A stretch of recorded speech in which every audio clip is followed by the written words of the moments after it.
Economic affair secretary Shaktikanta Das का कहना है कि जीडीपी गिरने का मुख्य कारण सब्सिडी का बोझ है।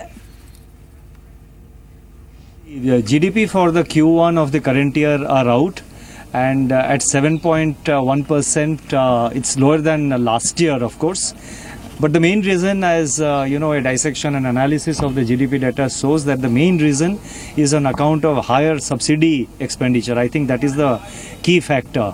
The net indirect taxes have gone down, and the main reason for that is that roughly about 53,000 crores is the higher subsidy expenditure. That is mainly because this year from the Q1 itself we have started releasing the subsidy allocations to the food, petroleum and on the fertilizer side. So that is the main factor. सरकार ने construction sector को revive करने के लिए बड़ा कदम उठाया है। रुके हुए कंस्ट्रक्शन और रियल एस्टेट प्रोजेक्ट्स को आगे बढ़ाने के लिए कैबिनेट ने कॉन्ट्रैक्टर्स को नई आर्बिट्रेशन प्रक्रिया को अपनाने की मंजूरी दी है। इसके अलावा बैंक गारंटी के बदले किसी विवाद में फंसी 75% रकम निकालने को भी मंजूरी दे दी। साथ ही एक नया कंसोलिडेशन बोर्ड बनाने को भी मंजूरी दी गई। वित्त मंत्री अरुण जेटली ने कहा कि कंस्ट्रक्शन सेक्टर की जीडीपी में 8% हिस्सेदारी है और इससे 4 करोड़ लोगों को रोजगार मिलता है। इसलिए कंस्ट्रक्शन से जुड़े सभी नए प्रोजेक्ट में तेजी लाई जाएगी।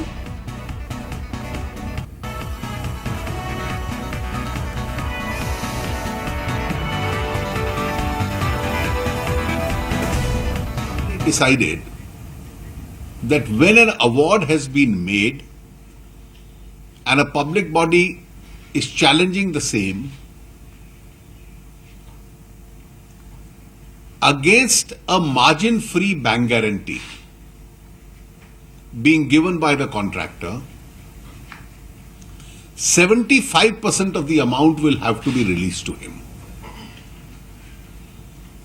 And this 75% of the amount will have to be spent by the contractor in completing the project and in discharging the bank and financial institutions' dues. सरकार ने देश में विदेशी निवेश बढ़ाने के लिए बड़ा कदम उठाया है। कैबिनेट ने विदेशी निवेशकों को परमानेंट रेजिडेंसी स्टेटस देने को मंजूरी दी। इसे मेक इन इंडिया के तहत भारत में विदेशी निवेश बढ़ाने के लिए बड़ा कदम माना जा रहा है। गृह मंत्रालय ने परमानेंट रेजिडेंसी स्कीम पर कैबिनेट को नोट भेजा था और इस मंजूरी के बाद विदेशी निवेशकों को बार बार वीजा लेने की जरूरत नहीं पड़ेगी। फिलहाल विदेशी निवेशकों को 5 साल का बिजनेस वीजा मिलता है। इसके अलावा विदेशी निवेशक भारत में प्रॉपर्टी भी खरीद पाएंगे।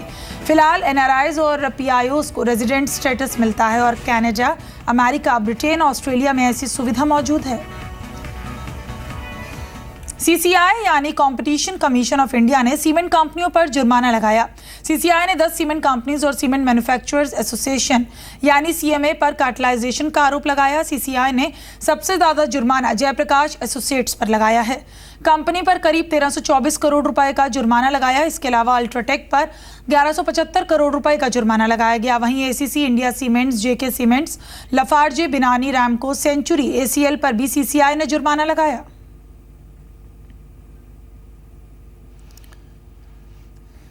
तो बात करते हैं शेयर बाजार की। बाजार 16 महीने के उच्चतम स्तर पर बंद हुआ।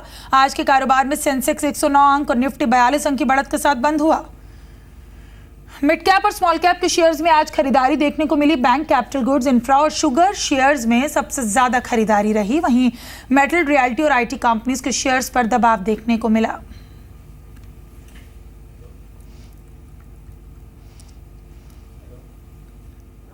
जी एंटरटेनमेंट एंटरप्राइजेज लिमिटेड ने अपना स्पोर्ट्स कारोबार बेच दिया। जी एंटरटेनमेंट ने स्पोर्ट्स कारोबार सोनी एंटरटेनमेंट को करीब 2600 करोड़ रुपए में बेचा। ये ऑल कैश डील है और ये सौदा बाजार के अनुमान से ज्यादा कीमत पर हुआ। कंपनी की कंसोलिडेटेड आय स्पोर्ट्स कारोबार का 631 करोड़ रुपए का योगदान है। ये डील 4 से 5 महीने में पूरी होने की उम्मीद है और जी एंटरटेनमेंट के एमडी पुनीत गोयनका का कहना है कि सौदे से आई रकम का इस्तेमाल अधिग्रहण में कर सकते हैं। डिजिटल वर्टिकल पे जैसे कि आप जानते हैं कि हम ऑलरेडी 2 प्लेटफॉर्म ऑपरेट करते हैं। एक डिटो टीवी जो सब्सक्रिप्शन बेस्ड प्लेटफॉर्म है, OG which is advertising video on demand platform, और हम एक तीसरे प्लेटफॉर्म पे काम कर रहे हैं जो कि ग्लोबल प्लेटफॉर्म होगा फॉर एसवीओडी सर्विसेज। हमारा हमेशा से यही अंदेशा रहा है कि हमारी जितना कैश चाहिए वो हमारे पास ऑलरेडी है। तो इसको या तो एक्विजिशंस में या बोर्ड के जरिए द्वारा शेयर होल्डर्स को रिटर्न भी किया जा सकता है। इस डील को कंप्लीट करने में हमें लगभग 4 से 5 महीने लगेंगे, क्योंकि काफी रेगुलेटरी अप्रूवल्स की जरूरत पड़ेगी इस डील को कंज्यूमेट करने में। आरबीएल बैंक के शेयर की शानदार लिस्टिंग हुई। एनएसई पर कंपनी का शेयर अपने इश्यू प्राइस से करीब 22% प्रीमियम के साथ 274 रुपए पर लिस्ट हुआ। कंपनी के आईपीओ का इश्यू प्राइस 225 रुपए प्रति शेयर था। लिस्टिंग के बाद कंपनी का शेयर करीब 35% तक चढ़ गया। कंपनी की मौजूदा मार्केट वैल्यूएशन करीब 10,869 करोड़ रुपए है और आरबीएल बैंक का आईपीओ 69 गुना सब्सक्राइब हुआ था। आईपीओ के जरिए कंपनी ने करीब 1213 करोड़ रुपए जुटाए हैं। जी बिजनेस को एक्सक्लूसिव जानकारी मिली कि जनरल मोटर्स 2017 में 4 नई गाड़ियां लॉन्च करेगी। मई 2017 में जनरल मोटर्स की छोटी कार बीट का फेसलिफ्ट वर्जन लॉन्च किया जाएगा। इसके अलावा जून 2017 में सब 4 मीटर एसेंशिया सेडान लॉन्च की जाएगी। वहीं अक्टूबर में नई ट्रेल ब्लेजर लॉन्च होगी। इसके अलावा 2017 में क्रूज का नया मॉडल भी लॉन्च किया जाएगा।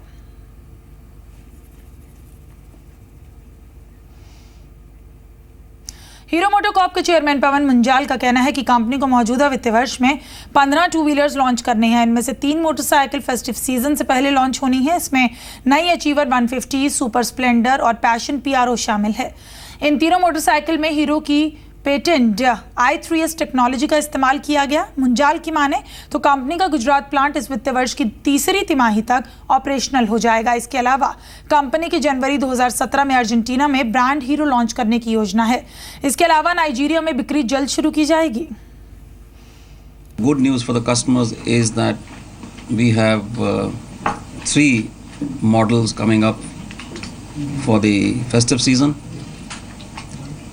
A completely new Achiever. Other than that, we have the i3S coming on Super Splendor and Passion Pro. This is until the festive season. Going beyond that, until the end of the fiscal, now this is going to be a surprise. We have about a dozen more products within this fiscal, both for the domestic and the global business.